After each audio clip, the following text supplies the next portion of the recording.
Hey guys, Jacob with Jacob Comics.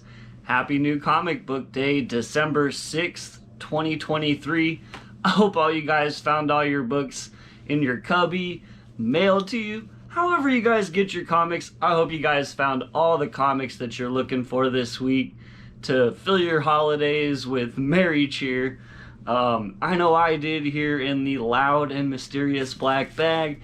And I've read the books, so we're gonna do our usual spoiler light reviews of everything, and yeah, let's go ahead and get dived into that in 1 second. Just gotta plug myself here. Hey, like, comment, subscribe, helps the YouTube algorithm. Alrighty, let's get the loud, mysterious black bag out of the way. Ooh, there it goes. All right, so in this week, guys, it was really hard to like put a number 1, 2. You know what I'm saying? They're all number 1 in my book this week. Maybe like Venom number 2 is a number 2, but there's 3 solid number 1s. I really enjoyed this week. Awesome week of reads, cool little keys and fun stuff to think about for the future. So first up here in the number 4 slot, I got 4 books this week. I got Venom 28, and we got this cool cover here with the new Black Widow with her symbiote and everything going on. Now, I thought this was a pretty good issue. It was kind of, we've been building this whole story, and I gotta admit, I'm liking, I think it's Gronbeck. Yeah, I'm liking Gronbeck's run on Venom a bit more than the Ram V run, which kind of surprised me because I've liked a lot of Ram V's stuff from before.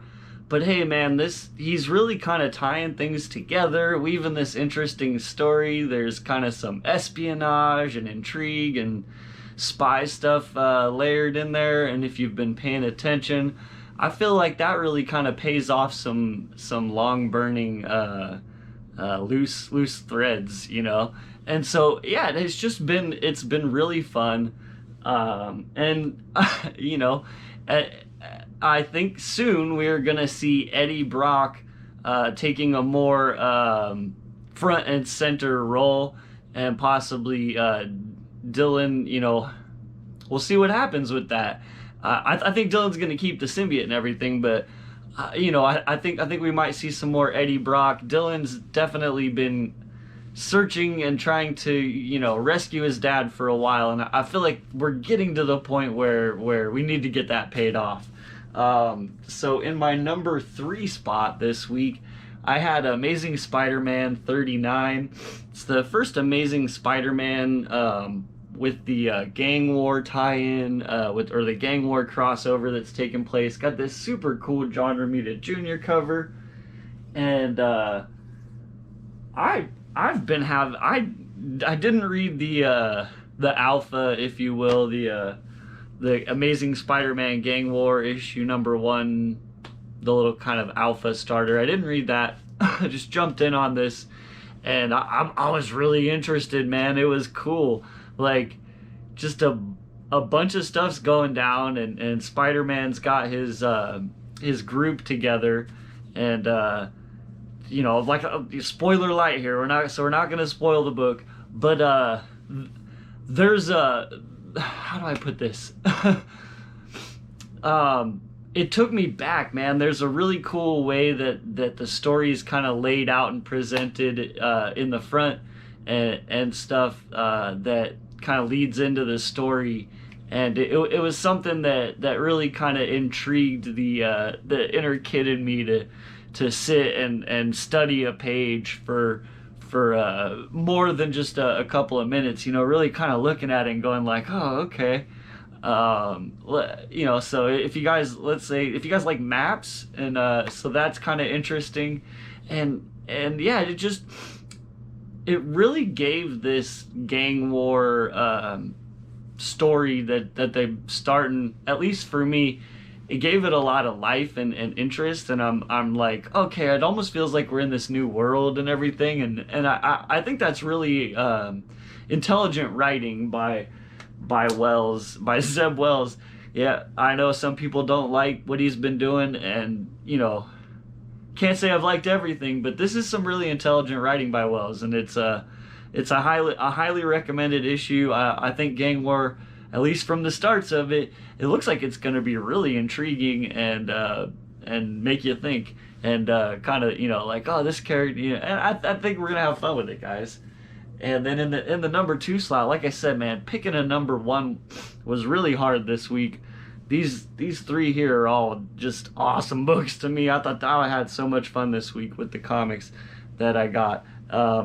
So X-Men 29, what's going on in this book? I gotta slightly spoil it because I know not a lot of people are reading X-Men. So fast forward when you see me hold up the next book if you don't want to hear much about X-Men 29, if you don't want to get it spoiled. So man, this is awesome, guys. There's Doom shows up, and the X-Men have crumbled, right? It's the fall of the X-Men. Krakoa is no more. There's no more resurrection. Doom showed up, and Doom has his own mutants, right? And so there's I think it's 4 new mutants are introduced. We see them on the cover here too. This guy right here is super cool. His name is Magma, I think is his name. Something like that. He's super dope. He's kind of like this Russian beast character. It's just really big and hulking and has rock lava hands, and yeah, he's super cool. They scrap it out. There's a whole fight between both these new teams, Doom's X-Men team, whatever you want to call it. And guys, you're missing out on X-Men if you're not reading it right now. Duggan, I've been saying it for a while. Duggan's a really good writer. This is an awesome story. The way Doom talks, it totally feels like Doom, guys. And it's good. It's good stuff.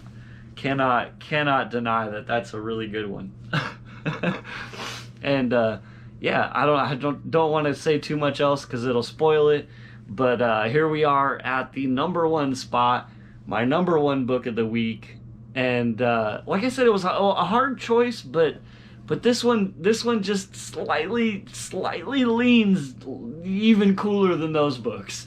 And if you've been missing out on Chip Zdarsky's run, honestly, you could jump in on this issue and it would make sense. I'm dead serious. If you haven't been checking it all out and you're like, I don't want to read all the back issue, man, you could jump in on this one. It would make sense. Batman 140 is a hell of a fun time. As we can see here on the cover, we've got Batman fighting it out with the Joker. I don't want to spoil too much of the setup here, but just needless to say that Batman is not quite himself, and there's been this big there's been a lot of things that have happened since Chip's jumped on this run. Not to say that, like I said, I think you could jump into this one and really still enjoy it. But a lot of things have happened. And so Batman's at a place now where he is not in control of his own body, basically, is the best way to put it without spoiling how that all comes down and takes place, right? But he's given the Joker all he can, and it gets pretty brutal, guys. And man,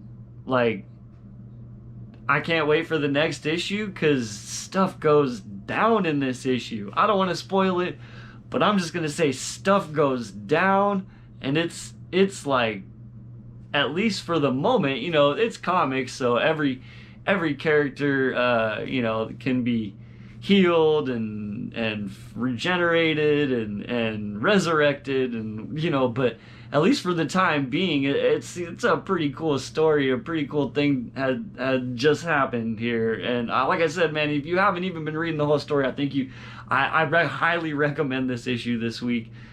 Check it out, Batman 140.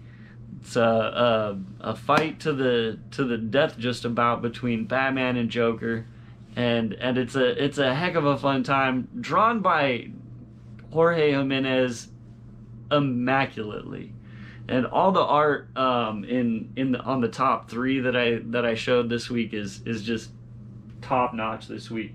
You know, you got Cassara on X-Men and Ramita Jr. on Amazing Spider-Man, and they all knock it out of the park. Joy, had a lot of fun with this week. As always, you know, if you guys watch this far into the video, you enjoy this kind of content, hey, give me a like, comment, subscribe, click the bell down there to get notified when new videos come up. Usually get a new video up every Wednesday, and sometimes there's some bonuses on the weekends if I come into collections or other fun stuff.